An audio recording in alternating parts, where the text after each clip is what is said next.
Hello, everyone. My name is Crystal Johnson, and the title of my session is My Name, My Mind, My Back. I'm really excited to be a part of the 2021 North Carolina Beginning Teacher Summit. And to begin, if you could just take the time to scan the QR code that's listed on the screen. You can scan the QR code with your phone, or you can follow that link underneath the QR code. So just take a moment to fill that out, just so I can know who was here, who viewed the presentation. That will help me out a lot.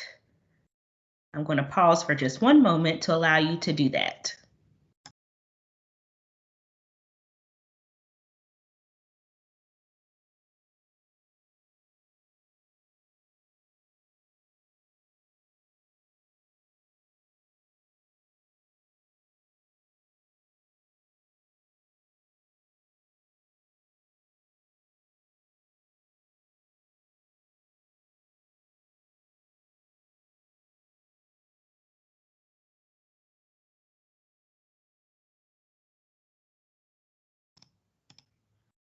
Thank you for taking care of that. And again, if for some reason you had issues troubleshooting, just know that this link will be provided at the end of the session, and it's also in the session resources.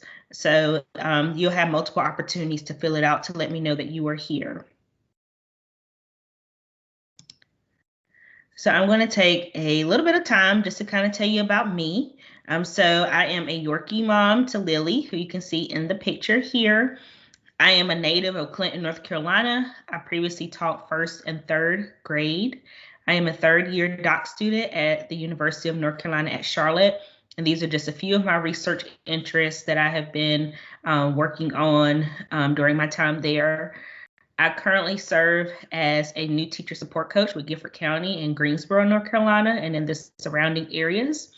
And I am excited to share this information with you all. So I hope that you leave with more knowledge than when you came. So let's get started. So our agenda today, the title of the session is kind of going to guide us through our session. So we're going to begin talking about my name, the importance of acknowledging name pronunciation and dialects of students in marginalized groups. Then we're going to talk about my mind, releasing students' imagination in the classroom. My back, advocating for students through co-conspiratorship. Then we're going to do a quick recap and then have a survey at the end. So I'm going to begin with my name. And I have a quote from one of my favorite rappers, Kendrick Lamar. And he says that I'm going to tell a real story. I'm going to start with my name. And when we're thinking about names, the first thing that you want to know is that, or think about, is that names matter. And there's so many things that are wrapped up in a name that we're going to discuss in a moment. But I want to share three examples of how names have affected people's experiences so that it can kind of serve as a precursor as to why we need to ensure that they matter. So I'm going to give you some wait time for you to dig into these three different perceptions and experience of of names, to kind of give you a picture of how names and the lack of not honoring them can lead to some very troubling connotations. So take the time to read these three anecdotes.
So through these different experiences, I hope you have an understanding of how important names are. So to help us kind of dig deeper into that, I have a few bullets that I would like to share with you. And the first one is identity matters. Names are one of the first things children recognize, one of the first words they learn to say, and it's how the world identifies them. But for many ELL students, a mispronounced name is often the first of many slights they experience in the classroom, especially since they're already unlikely to see educators who look like them, teachers who speak their language, or a curriculum that reflects their culture. I've had beginning teachers get emotional during my sessions when I discuss this topic because of the trauma and frustration mispronunciation cause them during their school years and through life. One of the teachers that I had knew at the age of 15 that when she got married and started a family, that she would intentionally choose easier names for her children. Think about at age 15, you're already thinking about how you can change and wipe away your culture and things that matter to you in order to appease people who are not interested in identifying you.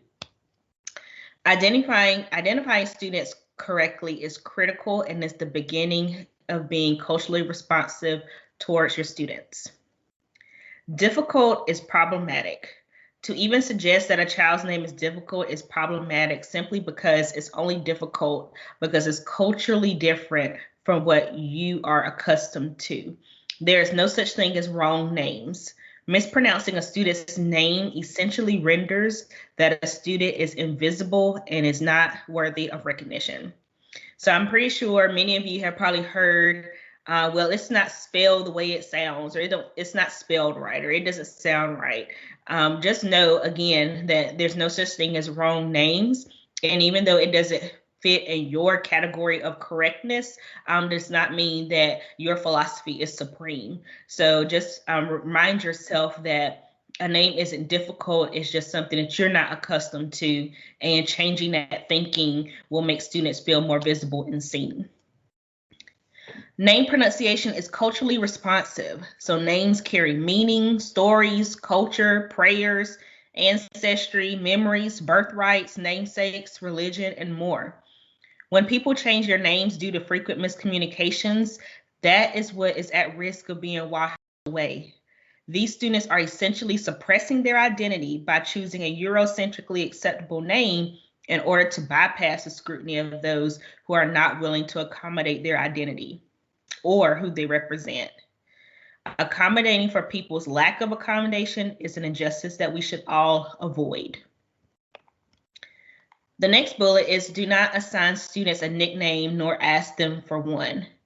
For students, especially the children of immigrants or those who are English language learners, a teacher who knows their name and can pronounce it correctly signals respect and marks a critical step in helping them adjust to school.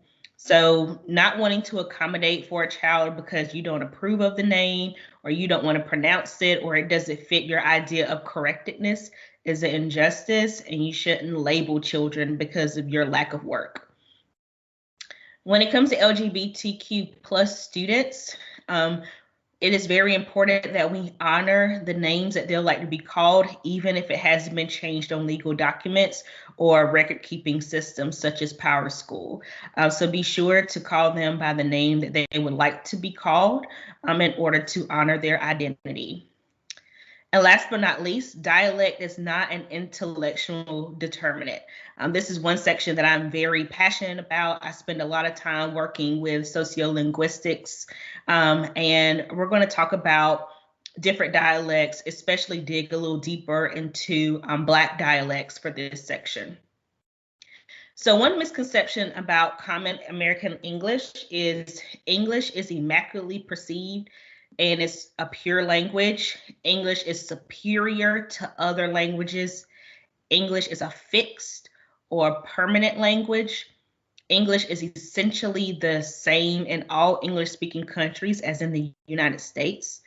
English is uninfluenced by African language, and English is language, not simply a language. So these are just a few misconceptions about common American English.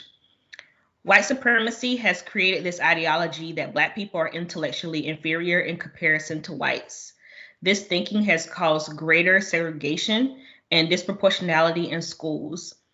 In several instances, Black students have been inaccurately placed in special education classes and speech therapy, all because they were deemed unintelligent for not speaking proper English. Professor Asa G. Hilliard shares misinterpreting Black dialects and culture have led to errors in testing the mental ability of African American children, the speech of African American children, and the language and reading ability of African American children. Again, dialect is not an intellectual determinant. It's actually a very innovative and clever way to communicate and to achieve autonomy and agency. So it should never be used to determine whether someone is intellectual or not. The next area that we're going to discuss is my mind, and I chose a quote from Mae Jemison, and it is never be limited by other people's limited imagination. So when we're thinking about my mind, of course, you know that everything that we have on earth was birthed through imagination. John Dewey said, imagination is the gateway through which meanings derived from past experiences find their way into the past. It is the conscious adjustment of the new and the old. So the first topic I have is something that we as teachers may have said or we heard, maybe it was said to us, but something that we always hear or have heard is pay attention, get your head out of the clouds. That's something that we usually say or teachers say when they feel like their students are not listening to them while they're instructing or giving out directions. So one thing that the reason why it's marked out is because instead of scolding a child for seemingly not being focused on what you're teaching, kindly ask them, what are you thinking about? You may be surprised at the response, and it creates a bridge of understanding between the teacher and the student. Cultivate imagination through mental journeys and visualization. So kind of help students imagine, letting them know that there's thinking that needs to be happening beyond where we are now. Use words such as create a mental image, visualize, imagine, perceive, maybe, share something while our students' eyes are closed, give them an opportunity to kind of just make these mental images in their mind in order to tap into their imagination. Get comfortable with being challenged. Welcome discourse and why and what if questions. I know a lot of times teachers try to defer those questions or don't encourage those questions, but that's when a higher level begins to take place, when we ask those why and what if. And also allow your students to disagree with you. I know when I was growing up, anytime that you disagree with a teacher, that was a disciplinary action or it was frowned upon. So it really limited me on what I wanted to ask and what I wanted to do and how further I wanted to think. So allow students to disagree with you, agree to disagree, and have some really deep dialogue so that they can think about things that may have not been thought of before, or so that you can see where their interests are going in your classroom that you can tap into. And embrace the unconventional. Allow students to wonder and think of things that have not been discovered or invented yet. After all, that's how we've all developed the things that we have now.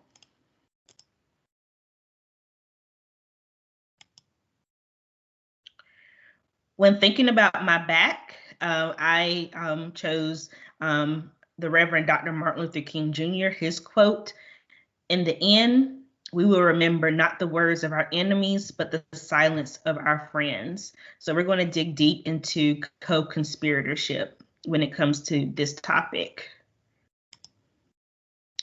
So before I get into these bullets, I do want to define two words that I think will set kind of the tone of this section section of our presentation. The first word is co-conspirator.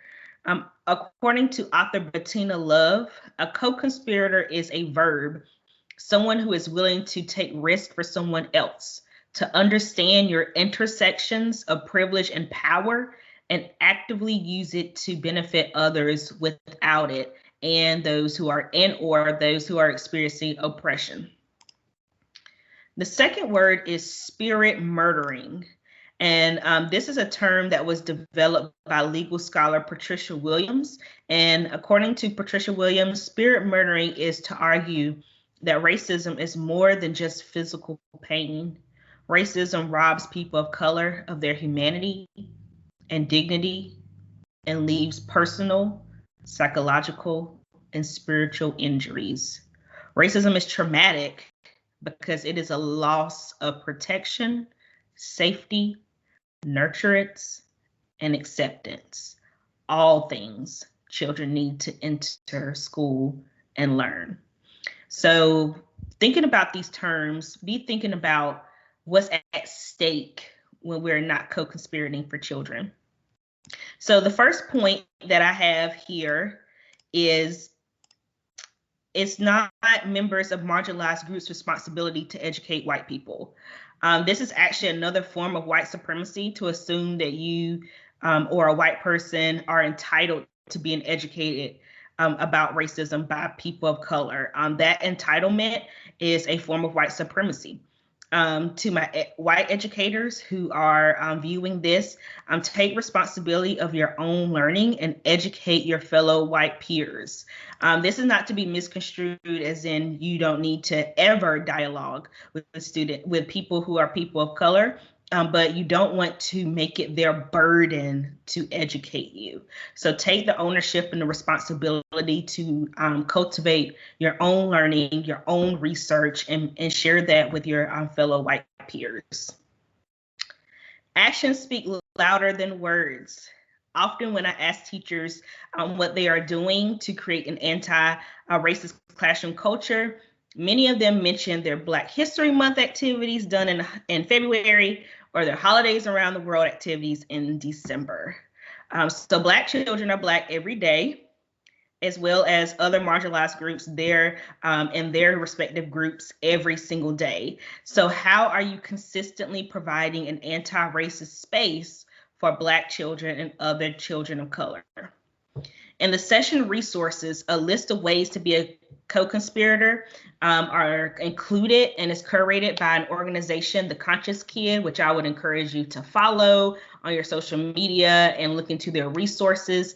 And it's a good start to finding ways to be a co-conspirator if you are a novice in that area.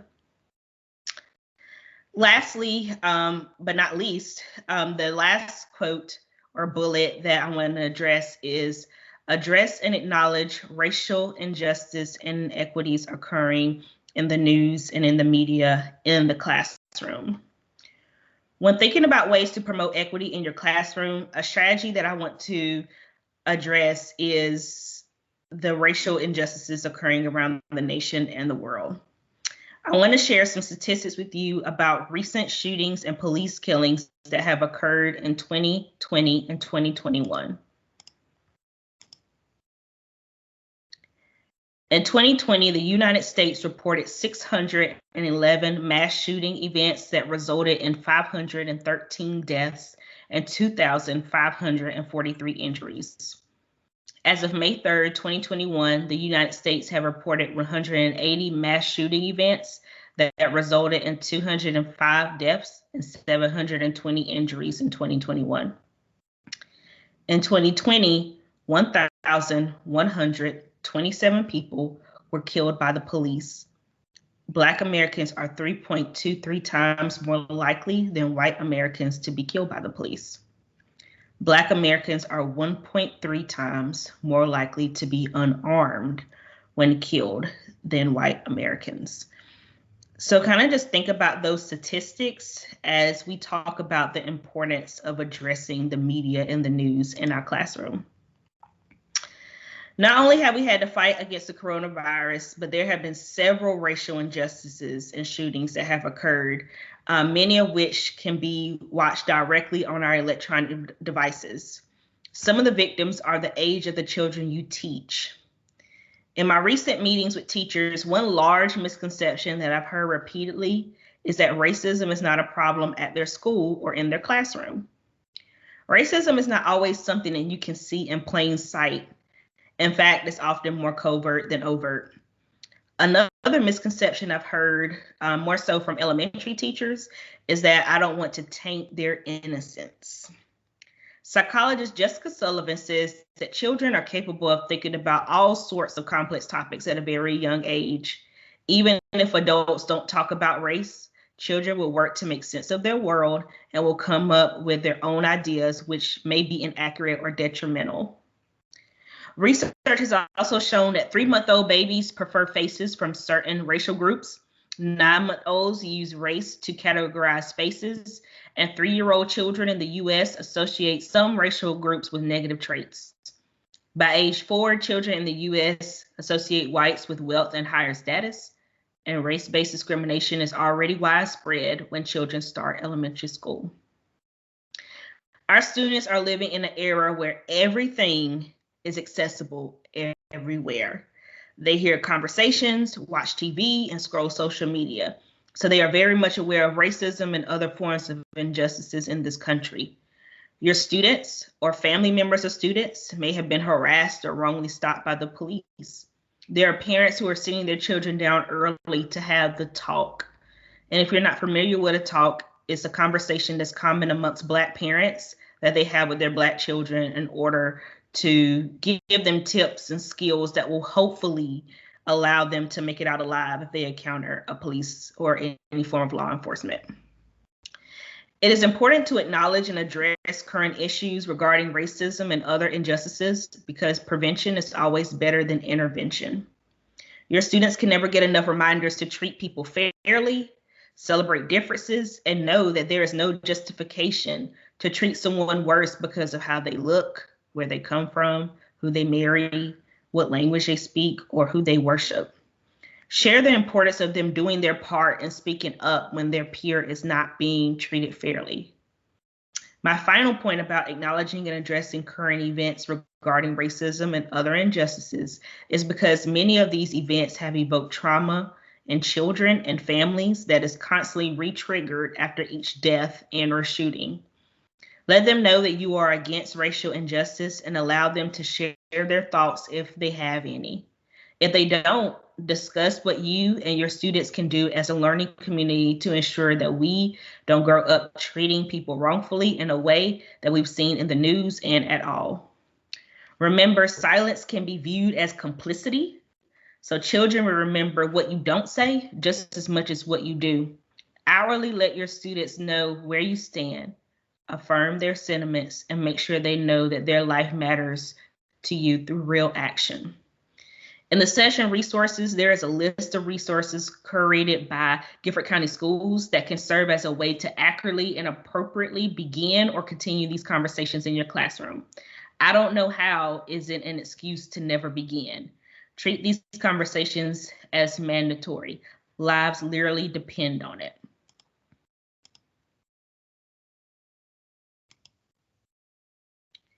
So in thinking about the topics that we hit, just a recap is that remember to learn and respect your students' names, dialects, and language. Encourage students' confidence in their intelligence, creativity, and imagination. And meet your students' needs through co-conspiratorship.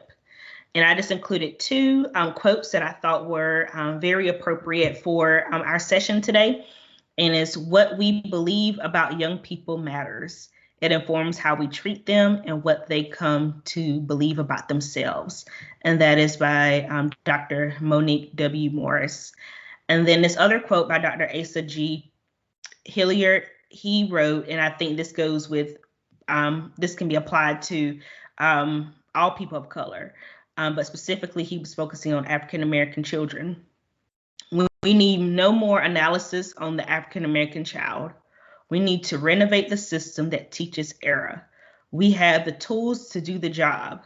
Do we have the will? So thank you so much for joining my session. I hope you learned a lot, or things were affirmed for you. Again, here is the sign-in sheet here, so that you can sign in via that QR code or the link. Please provide feedback. And here is where you can locate the session resources. I do know that it's helpful if, instead of clicking, if you right click and copy this link into the new browser, that works better with accessing the resources. And then my contact information is here. If you want to extend this conversation, I would love to do that with anyone who is willing. But again, thank you so much for watching, and have a great day.